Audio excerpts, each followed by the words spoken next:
Okay, so House Speaker Nancy Pelosi still wants a woman to run and win the White House, even if it's a Republican, if that's what it takes. Madam Speaker, I wonder what you think about the possibility that the first woman president of the United States, as and when that happens, might be a Republican. That's okay. I'll just say, just generally, I usually always cast my vote for a woman. I just do. Democratic Congresswoman Tulsi Gabbard campaigned in Michigan ahead of the next big round of primaries tomorrow night. She's still in the race, but Democratic stalwarts don't seem to know or accept that that's a fact.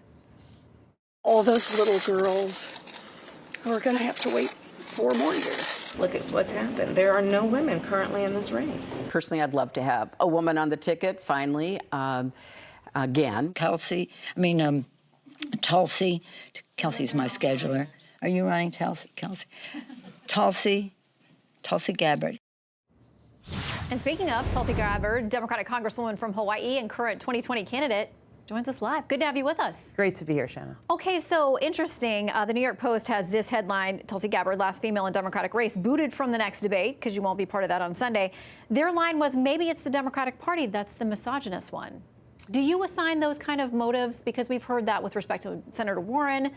What do you think's at play? I think there's a lot of hypocrisy going on here, and I think the American voters have a right to ask these questions, both of the DNC, their corporate media partners who are hosting these debates as they're making these rules. You hear a lot of talk. We just celebrated International Women's Day and the progress that women are making around the world, but when it comes to actually making sure that in this presidential primary, that the only woman candidate left in the race, the only woman of color, and the first female combat veteran ever to run for the presidency has a voice, the DNC and their corporate media partners say, no thanks. Actually, that's not what we want the American people to hear. And this is a greater disservice to them. This isn't about me. It's a disservice to voters who will not have the opportunity to make that best informed decision about who our next commander-in-chief should be, because we're not seeing these other candidates bringing to the forefront the issues that I am about, the need to bring this sea change in our foreign policy, to stop waging these wasteful regime change wars, toppling dictators in other countries, this new Cold War, nuclear arms race, all of which are not making us any safer, and instead redirect our taxpayer dollars towards really serving the very urgent and pressing needs that the American people here at home all across the country are very, very concerned about. Things like the coronavirus, for example. Well, do you not think that Senator Sanders and former Vice President Biden are equipped to have that conversation without you there? They're not.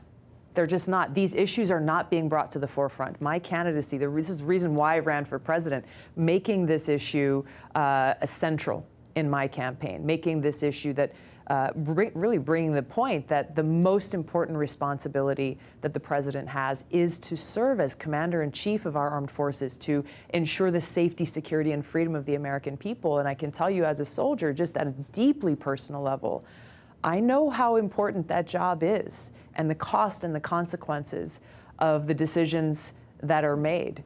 And look, I think the American people would be best served by being able to hear my voice on that debate stage, and So, we're calling for them to allow that to happen. As of now, the criteria doesn't work. You're not going to be there. Which, by the way, they just changed it. They just changed it. They have changed it throughout the race. It would seem at times to include people. So after Super Tuesday, based on the qualifications, I would have been on the debate stage, and then they changed it. So, though looking at the delegate counts, realistically, there's no path for you to catch up with either one of these men who are still in the race for the nomination. So why should you be on the stage? What are you doing at this point? It's because of these issues that I'm raising. It's because of this central point that I've just made and the voices of my fellow brothers and sisters in uniform, my fellow veterans, and fellow Americans who are deeply, deeply concerned about how this long-held foreign policy of the United States of going around and being the world's police, of waging wasteful regime change wars that don't make us any safer, how much it has cost us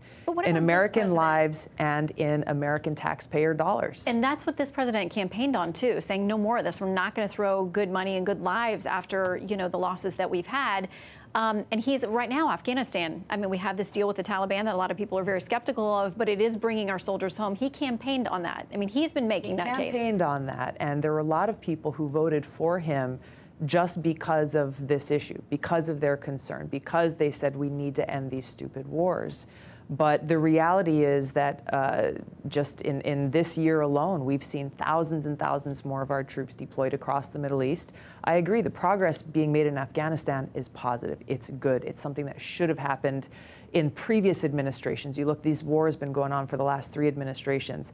That is a positive step, and I think that Trump himself and his administration deserves credit for that. We need to continue to do that. But is that overall, the kind of stuff that gets you in trouble, though, with the Democratic establishment when you say stuff like that? I call it straight, Shannon. You know me. I call it straight, whether it's with my own party or the other party. I am easy to point out areas where I agree.